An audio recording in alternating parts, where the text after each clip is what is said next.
aqui trazer uma aula um pouco diferente, né? Surge alguns papos no baile, nas aulas, e até surgiu na live nossa, sobre a influência do movimento pulsado, conforme a música. Quando a gente dá aula, existe uma questão didática sobre a divisão das movimentações, né? Que, por exemplo, você tem, no caso que a gente está conversando agora, você tem um movimento que é o puladinho e você tem um movimento que é o pica-pau. E como fazer eles se conversarem durante a música? Como fazer a transição entre um e outro? Sem que essa transição seja tão nítida, né? Como se tivesse um movimento numa caixinha e outro movimento em outra, né? E aí a gente juntasse duas caixinhas, como se isso fosse uma coisa que tivesse mais fluidez, mais nesse sentido. Para mim, a parte acadêmica, a parte didática, ela contribui muito para o nosso aprendizado. Claro. E até para a gente ter uma cultura de comunicação nos bailes, é muito importante. Só que ao mesmo tempo a gente tem que ver o limite dela e o quanto esse limite também tem um lado que não é tão benéfico assim. Que é esse lado da gente começar a entender a dança de uma forma mais uniforme e mais natural. Não, por exemplo, mais espontânea, a transição de um movimento para o outro. Não uma questão assim, eu estou aqui fazendo um movimento puladinho, tá? Aí eu vou fazer o pica-pau. Aí eu paro, fecho aquela porta para abrir outra que se chama pica-pau. Então toda hora eu tô em grupos diferentes. Eu tô pegando um passo daqui, outro passo dali, outro passo daqui, outro passo de lá. Então a discussão sempre nessas questões que são musicais, que são de ritmo ou são de sensação que a música traz pra gente, ela faz todos os movimentos se entrelaçarem. E aí, a transição de um movimento para o outro, ela sai de uma maneira que às vezes a gente nem percebe e simplesmente está acontecendo outro movimento, né? Vocês podem até ver no vídeo, assim, a gente vai fazer de uma forma separadinha, um pica-pau, um puladinho e um pica-pau. E da outra forma a gente vai fazer de uma forma mais que os dois movimentos se juntam e ele vai vira um só, vira né? um só e eles simplesmente outro acontece, né? Existe a mesma intenção, né? Não existem dois movimentos separados, né? É como se fosse uma transformação, né? Tem uma história sendo contada ali, então o movimento ele começa de um jeito, ele vai se transformando para criar uma nova proposta, para ir para um outro lugar, né? E não esse lance das caixinhas lá que eu falei no começo.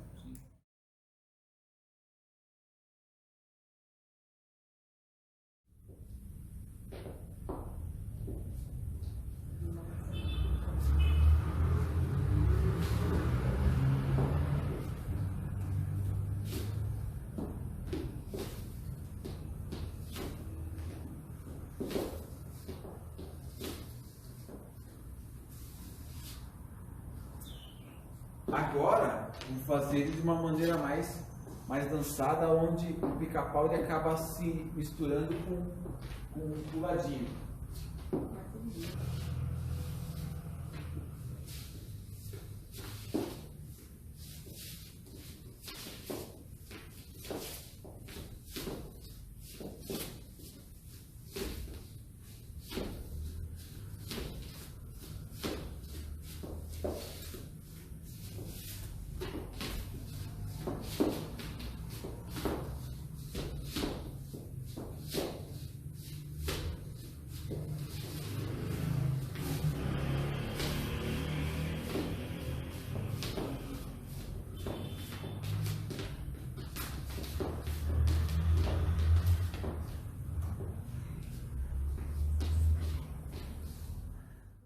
Acho que isso é bem importante e, na verdade, quando a gente está nesse processo de aprendizagem, a gente tem um pouco de dificuldade com relação a isso, né? Eu vou sentindo nas pessoas o medo de arriscar também essa questão, né? Soltar, né?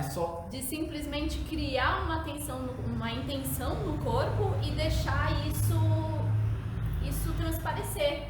Às vezes a gente fica tão pensando no movimento, pensando no que numa série de dicas que a gente acaba dando, dessa intenção mais técnica e tudo mais, e acaba que isso engessa um pouco, né? Engessa. A intenção do dançar, de soltar o corpo. Então eu acho que é legal a gente sempre tentar trabalhar os dois lados, né? Óbvio que a gente não tá falando que um é mais ou menos importante que o outro, não, mas que a gente entende que os dois são extremamente importantes, né? E que a gente precisa saber ir mesclando entre eles, para não se tornar uma coisa mais fria, né? Tem que vir junto a questão da musicalidade, a questão cultural e até a questão natural e espontânea de cada um, da individualidade de cada um. Não deixar só a parte acadêmica e essa parte técnica ela prevalecer em cima da nossa execução, né? Como quando toca uma música. Tudo isso tem que vir junto para a gente ter todas essas multidisciplinas, né? Essas disciplinas. A gente costuma dizer que são disciplinas. Deve ser, né? A gente costuma. Ele? Você também, não? Eu só não. Eu? Então eu falo que são... Qual o seu? Tudo bem. É que a gente devia aprender algumas disciplinas que não é só uma disciplina motora de fazer movimentos nas aulas. A gente devia aprender a disciplina musical, de ritmo. A gente pode, né? Ir enumerando isso, né? Colocando essa nomenclatura.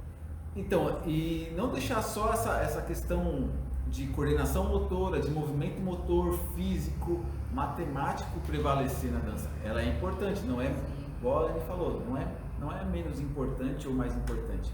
Só que tem que vir toda essa bagagem que a gente tem da nossa vida, né? Da nossa natureza, da nossa espontaneidade. Sim. E pra gente também, com isso, vai ser mais fácil a gente identificar a pessoa ali dançando, né? Porque a gente, normalmente, a gente pode identificar o movimento, mas isso, se ficar muito padronizado, a gente não vai identificar mais a pessoa, a gente vai identificar o passo. E a individualidade da pessoa não se mostra ali, né? E é óbvio, né? Hoje a gente tem internet, a gente tem uma série de profissionais excelentes falando sobre tudo, né? Com relação à dança. E é natural que a gente crie essa questão de um padrão, né? Porque eu vejo uma pessoa fazer, outra pessoa fazer, outra pessoa fazer, eu entro nessa, é como se fosse uma coisa, um comportamento aprendido, né? A gente falou muito sobre isso nessa última live que a gente deu, que tá tendo toda segunda-feira aqui no canal, né? No Instagram. Então, o legal também, e isso não é um problema, entendam, o padrão não é um problema, mas é muito bacana a gente pensar no processo contrário também, né? De realmente, legal. O padrão, ele ajuda pra caramba no sentido de conseguir aprender, de entender aquilo, de colocar o meu corpo fazendo aquilo, de pensar sobre aquilo. E aí, quando eu já tô num momento, acho que na dança, que eu não preciso exatamente pensar muito sobre o movimento que eu vou fazer, quando eu já tenho isso mais internalizado no meu corpo, a gente começar a pensar sobre essa questão de autenticidade, né? De colocar a sua característica na dança, de mostrar ali quem realmente você é. Então a gente precisa ir incentivando isso aos poucos e pensando sobre, porque o pensar é importante, parece que não, mas às vezes só o fato de pensar vai fazer com que você solte alguma coisa aí no seu corpo, coloque um trejeito que é muito seu. Isso que é legal de dançar, né? Às vezes a gente olha diferentes dançarinos e a gente, mas por que você gosta desse? É por conta da personalidade daquela pessoa dançando, né? Sim. Da forma como ela se mostra, da forma, o que ela é dançando, né? Porque a dança também tem um poder transformador, assim, na vida, com relação de, às vezes, no nosso dia a dia a gente não consegue, mas na dança a gente consegue se mostrar de uma outra maneira, né? Então é isso, gente.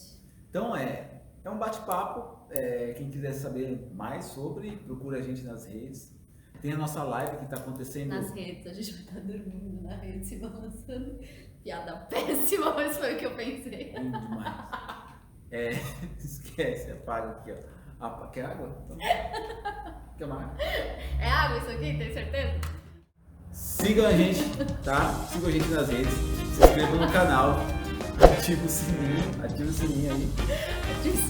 o sininho, dá o like e comenta lá, tá? E esperamos vocês junto com a gente. Beijo.